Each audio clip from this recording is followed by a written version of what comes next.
good ideas and good people, that alone is not enough. What you need is the systems of the country have to imbibe these good people and good ideas within them. That is where the idea of Vyavastha Nirman comes in. And that is what is the structural reforms that we're talking about. And the first of the series of conversations is today, where we start with administrative reforms. And we are going to come out with a report, and the report will be released very soon. There are 8 reforms proposed in this report that I have here. Thank you, everyone. So we have digital human resource system, minimum tenure for leadership roles, then a structured lateral entry. On these 3 topics, Dr. Balu, and he would in fact be giving a pretext to all this and say from where these concepts have come. Invite Dr. Balu to speak on his topic. Thank you. Good evening. Thank you so much, Shobit, for making something extremely complex look so simple. And the report is very nice. I do know all of us in this space are struggling or wrestling with these questions, and we are not the only ones. It's been happening for quite some time. Otherwise, we wouldn't have had the first Administrative Reforms Commission. We wouldn't have had the second Administrative Reforms Commission. And right now, the Mission Karma Yogi. I'm the member Human Resources of the Capacity Building Commission. So I think I would like to start off by something. I took Shobit's permission for two things. Because I'm very concerned and nervous when we look at solution frameworks. Sometimes solution frameworks emerge from the competence from which we operate. And therefore, it looks beautiful and wonderful.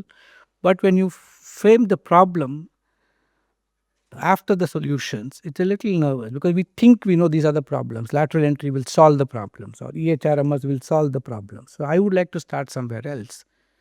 These are important solutions, but I want to situate them in the way I see the problems from outside. Being a citizen activist, being on the ground, being seen as anti-establishment, being sent to jail for that, everything that the state, in its true definition of being the promoter of organized violence, to today, to look at something transformative, it's not going to be easy. It's something like asking your DNA to be changed after 77, 78 years of having grown in much longer, actually, in Indian context.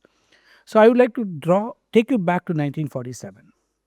It's important for us at least to begin at some point. A nation, 350 million people, 2% of the global share of the GDP, 0.5% of the share of the trade. From where we were, it's not just romanticizing to where we got. But then understand, we inherit that the legacy of the Indian civil services. Good, bad, ugly, we inherited it. And they were trained for something else completely. They were trained in a structured way, to deliver only 2 functions. And we got to keep this in mind. The functions were simple. Maintain law and order, which meant Indians can't fight for freedom. Law and order was not safety. It was just that we can't allow you to fight for your freedom. Second, that's why even today, unfortunately, many of them it's not semantics. When people ask for name change, etymology of words also leave behind a cultural impact. So calling them a district collector is fundamentally wrong, because that's what the British called them, to collect revenues from the citizens or some subjects. How some states, we even continue to have the word district collectors, though we're trying to convince those states to change it. But what I'm trying to say is they were trained only for these 2. And suddenly you hand over the nation to these people and we had no choice. That was whatever Patel decided to call it, Sardar Patel called it, the steel frame of Indian bureaucracy. It was steel for a particular reason, but was steel the material you had to use for the rest of the 78 years is a question nobody asked. And we continued to use the same steel frame, operated for the same functional training, inherited the same structures without recognizing that are they even relevant in today's context. And then just look at them. They had to ensure that rationing of food had to happen.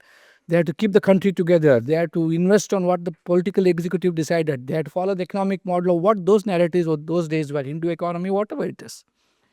And it was as though it was not right to speak of the civilizational pride. It was actually wrong to speak about all that. We were a modern nation.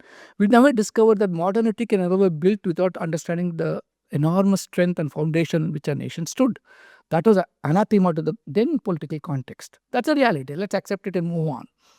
But 90s, all of a sudden, these people were trained to regulate, to control, not to allow you to produce that extra scooter if you're Bajaj, or that extra ton of steel if you're Tata Steel. Everything had to be told by the state and approved by the state. Suddenly in the 90s, you privatize, you deregulate, you globalize, you join the mainstream global economy. And then you expect these people to change the rules overnight. It's something like asking a lamb to become grow up as a lion, or a lion to become a lamb in this case. It's not easy, and it's very difficult for us also. 20 years you grow up in a particular system in your house, and the 21st year, if you're asked to change your spots, it doesn't work that way. You must actually credit the civil services for extraordinary performance. They lived through enormous regulation to overnight deregulating. Letting go is possibly the biggest challenge for most of us. And from a providing state, the whole state had geared and trained itself to keep providing, to becoming a provisioning state. From under asking yourself how to nationalize Canara Bank to now saying we'll privatize and hand over, we'll have ICICI Bank for you, we'll give away Air India. It's not easy.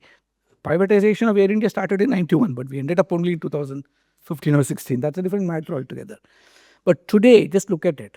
The mandate of Mission Karmayogi, the Honorable Prime Minister, when he asked us to do what we are doing today, he's talking of Jan Bhagidari, a completely different paradigm of governance itself. From a providing state to a provisioning state, you're now talking of a partnership state, a state which only understands itself and draws strength, inspiration, and meaning from asymmetry of information, and therefore the asymmetry of power, suddenly is asked to share information, share power. Now that's asking a lot, right? If I were to ask Shobit to publicly announce every rupee that Rishi Wood got, now Rishi Wood do it. That's it. You can't hold the outlier as the example. But if as a normative bell curve response, they're not going to share information. They survive in a competitive world by some amount of closure within themselves. The state is no different. Even I never thought about this till I came into the system. And Mission Karmayogi's 3 mandates given to us was phenomenally futuristic. It took us a while to even deconstruct each word the Prime Minister. For him, it's just a statement, he tells us. But then what do we do with it? He said, कर्मचारी भाव से कर्मयोगी भाव आना चाहिए. सुनने के लिए बहुत अच्छा है. I take a salary, I just do my job and I do it well. That itself is great, working for your salary. But then, what does Karmayogi even mean? Is it the actual verbatim definition from the Bhagavad Gita you take? Or can you deconstruct it to what it could mean today? And in that deconstruction, where does EHRMS sit? Where does lateral entry sit?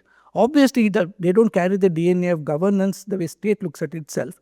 But if you brought in the Karmayogi concept, can you exploit that for lateral entry? Because a lot of youngsters reach out to me and say, I want to do something. And how do we tap into that enormous potential and situate it in a structured way within the state? So I would like to place these just as a foundational thinking for you. The first was that. The second thing he said was more fascinating.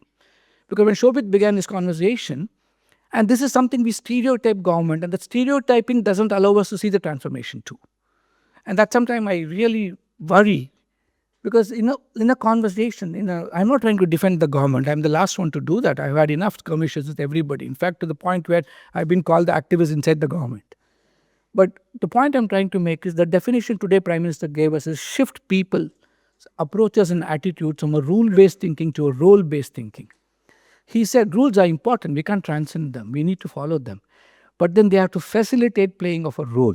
So today in government, though we have designations, we only have 3 defined roles. And most of us don't know this. I think maybe it's time for the commission to open itself to research and say, what have we done? So that you people understand on the outside what is happening. And then help us make it better. We say there are only 2 roles anybody can play anywhere. Your operational role. You're a DM of a district, completely operational. Why do you invest 2 years of training on him to make him an operationally good guy? It's like the Charlie Chaplin movie, right? All he does is tighten the bolts in the modern times. Poor fellow can't do anything else. So why don't you just make him to do that properly for 5 years with the base of policy making, etc., and then get him to the next phase. So next is tactical. So in the government of India, if I were to use the same example, up to the director's level is mostly operational. And slightly above, from joint secretary above onwards, till the from director, deputy secretary, joint secretary, is very tactical. And joint secretary above is supposed to become strategic. But do we really get our officers and build their capacities to think in those spaces? No, we think experience will solve all problems. You might be very experienced operationally.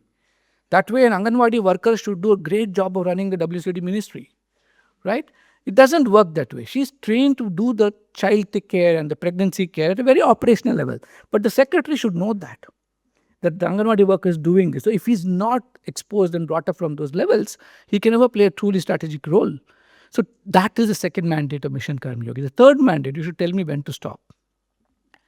I want to be conscious of it for two reasons. Others are also going to speak, and I have to leave at 8. So, and the third mandate, which is fascinating to me, he said unpredictability of black swan events is a reality. You will have to deal with it. It's not like we are a partnership state, so we can learn partnership skills and it's enough. He said COVID taught a lot to all of us and especially to him from the perspective of public administration. He said, how do you build a bureaucracy which is truly future looking, future ready? Now, you can't even define the future. What are you going to call the skills required for running the future? I uh, had the opportunity to, for 15 years, to serve as a professor at Cornell University's Industrial Labor Relations School. And there, for a few years, the definition was understanding the future of work. And one fine day, the new dean realized we can never understand this, so we have to remove the slogan. That's the truth, right? Predicting the future of work, especially in today's context, is absolutely, I don't know. For example, I know ChatGPT can write a very powerful policy brief, much more powerful than what my undersecretary can do. So do I need the undersecretary or do I surrender myself to ChatGPT? It's a real quandary we have. If you had the time to walk into Niti Ayog's Viksit Bharat control room, you will be stunned by the power of what the control room can do. Virtually every single policy, data point, everything is there. And the AI, if I am the secretary WCD in Karnataka and I want to bring out a new child protection policy, all I go to the Viksit Bharat control room site, which I can access on my laptop in my office, is to say which states have these policies, what are the contexts in which they were made, this is the population of Karnataka and these are the children in Karnataka. In the context of Karnataka, what should be an ideal policy can you draft and give me? And it will throw it out to you beautifully. All you have to do is not waste your time trying to guide your team. Just download the policy, work on it, write it, 15 minutes later you can take it to cabinet. That is what is happening behind the scenes in India today.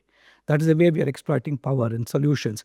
Uttar Pradesh manages malnutrition so beautifully that experience is available online provided you know how to use it. That means training your officers is very different. So future readiness is impossible. So we decided to work on simple frameworks and I'll get into what I have to speak. 3-4 minutes I have? Okay. You should unassumedly stop me, okay? I wanted to share this because I think every other idea that's there here, I read this document, I had access to the e-copy of it, and I think we should situate these arguments based on the construct in which we are operating today. We look at the future of work, and we can't define it. So we have today the first only country in the world with the ambition of at least now a 22-year plan that is left out of it. Because Bharat is a goalpost. So we know what are we building capacities for. Not many. If you ask Doji, a lot of my students are working in Doji. They wouldn't know what are they doing this for. If you ask them, they'll say we're saving $2 trillion. That is not planning for the future. That is preventing the wastage of the past. There's a huge difference. In India, we are transforming the nation. And we're looking at what is the next 22 years. And we have a goalpost democratically prepared because it's Bharat. Close to 1.5 million Indians contributed to it through suggestions, etc. Across age groups, university vice chancellors. A lot of you must have done that. The second thing is, what is the workplace going to look like? Why shouldn't a government office in a gig economy operate from your homes even? Why should it operate just in the building? And if you look at Central Vista, it's a matter of pride. You come into my office, it looks decent, not like the old Indian movies where your clerk has got the broken spectacle tied with a thread and somebody drops files and dust comes up. All those are gone.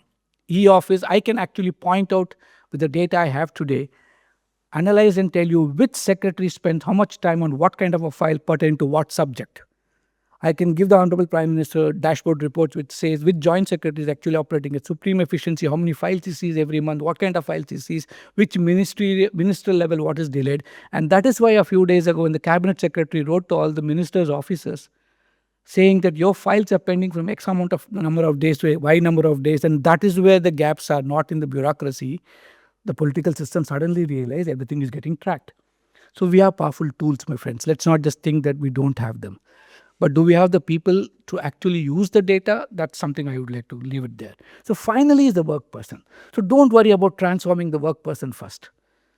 Worry about, is the work clearly defined? Is the workplace with all the tools available? And for that, we use a very simple framework in the commission. We just say, why the best of India get into the civil services. Let's not lose sight of it. Today morning, I was in a conference of defense controllers. They manage 5 lakh crore budget a year. And it's fascinating. It's a tough job to do. You do it too fast, they think you're corrupt. You do it too slow, they think you're blocking. But then Operation Sindoor happened. You have to respond. How many of us even understand their problem and build capacity for them to face up to this problem? You know, number one course that is taken mostly by all of bureaucrats, irrespective of the position across India? Any guess? The highest taken course. You're absolutely right. It's stress management. It's stress management and yoga at workplace. We want them to manage stress with yoga at workplace. So these realities are true for them. It's not what we think it is. And now I'm inside, I can understand that. I'm not defending anybody. I'm just stating facts as they are. So they come with high motivation. The toughest exam in the world, 1.5 million take it, 600 come into our academies. How do we ensure that they stay motivated till they retire? How do you ensure that they don't become entitlement approach in 6 days, 6 months, right? And go back thinking, I want a car, I want a jeep, I want a light, I want a great office at the toilet and all that kind of things that we see sometimes. Those are exceptions. Don't blame the group because of the exceptions. We have done thorough research on this. And in a system where you can't do psychometric assessment of them, the courts don't allow us. No, we have courts which breathe down your neck. 80% of the cases in the courts are establishment-related cases. Shobit's PhD, I think, is in all the courts and cases. So we really have problems. And you have some judge talking to you about what public HR is, and he believes he knows it well, and the nation has to follow. But these are realities. So we look at what motivates a person. Then what are the means he's got? Does he have the tools? Does he have the knowledge? The brightest get into the system. 72% are young engineers. And Sahil is sitting in front of me. IIT Delhi sends them like sending them to a farm. No, simply sends them to us. And I wish I taught there more to reduce it, but then that's the way it is. But then how do you deal with them? How do you get an intensely number-seeking, operationally programmed guy to understand humanities? Suddenly become human. And these are challenges, especially for me. I really struggle with this. And the last is finding opportunities. That's where lateral entry comes. Remember, we live in a political economy where chief ministers decide that you're so bad that you'll go to an academy to be the director. Right? We are determining opportunities based on how convenient you are for me to use, how compliant you are to me. And here we come and we are telling them, and I can tell you states are following. Andhra Pradesh is the first state. When we gave them a policy recommendation, the cabinet has approved it as implementable thing. Today in Andhra Pradesh, unless you demonstrate competence, which a proctored assessment that we do will demonstrate, you don't get a posting or a promotion. Now we have to move towards a competency-based framework. It doesn't matter lateral or direct entrant or up the ladder. If you demonstrate competency to play a role in a particular position, you deserve to be there. And if you can transparently display it, in our Yogi Bharat, we have a portal which we have to activate. We're waiting for cabinet orders. It's called the Career Hub. All selection grade posts will be put out there. You demonstrate that you are the competence requirement will be put out there. You demonstrate the competencies that you can have for that post, and you are transparently telling I'm available. If the system doesn't select you, at least people know why or why not. So all we are trying to tell the world is that you can't change a political economy. The fabric of India runs on patronage. But you can at least reduce the number of people enjoying the patronage to competent people. That is practicality. So EHRMS is happening. Remember, we have 40 million civil servants in this country, 4 crore. No, you need 10 TCS to worry about the problem. And a diverse system like ours where states don't want to listen to you.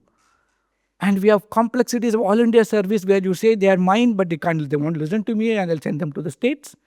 Whether it is the police or we can't even get NOCs for postings in Delhi. So it's not a easy solution is the point I'm trying to make. We have EHRMS, we have huge data. I can tell you what kind of people have worked in what kind of positions. Today, at least 1 million in Government of India we have. The railways have for 1 million of their employees. Around 600,000 is what we have for us out of 3.2 million immediately. So a lot of things are moving. But then what's the point having EHRMS if it is just seen as a dump of information?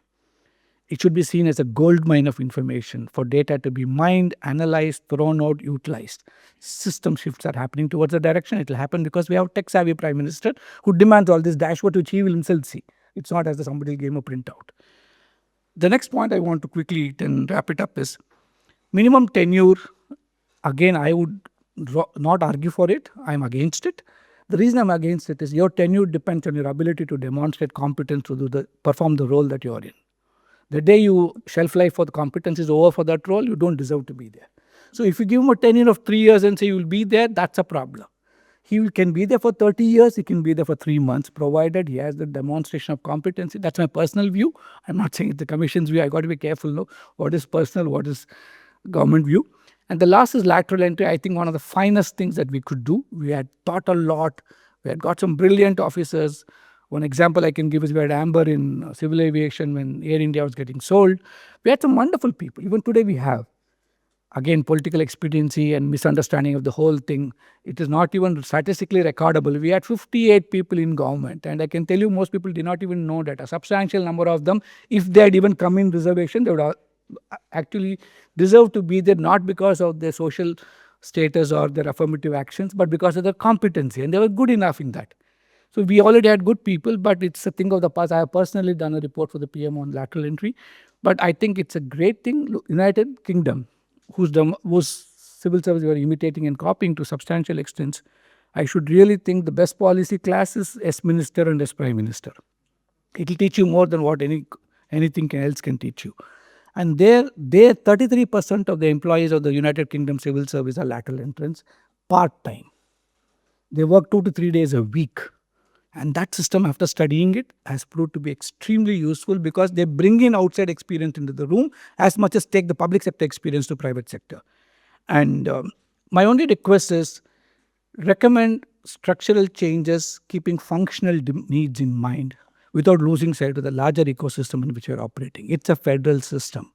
Panchayat to urban local bodies to everything in the states where real exciting adventures happen, where I have lived most of my life, is what needs to change. And if that change is not going to happen, Viksit Bharat will only remain a dream. Viksit Bharat is not something we can design, develop, deliver from Delhi. It has to start from the panchayats and urban local bodies. The Capacity Building Commission has recognized this, and we operate a lot at that level.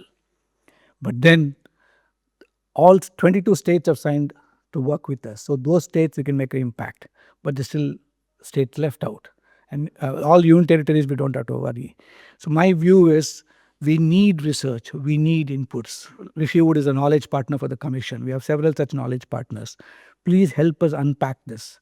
Unpack it one step at a time. Don't deliver too much, then we'll get overwhelmed, do nothing. Teach us baby steps. Give us the shoes to wear. Don't tell us where the thorns are lying. We also know that. You don't have to point it out to us, but tell us what shoe to wear so that we can still walk over the thorns and reach the other side of the bank or whatever you call it. Finally, Viksit Bharat is a destiny, but that has to be a lived experience for every Indian. Then it's not unachievable. Thank you. Thank you.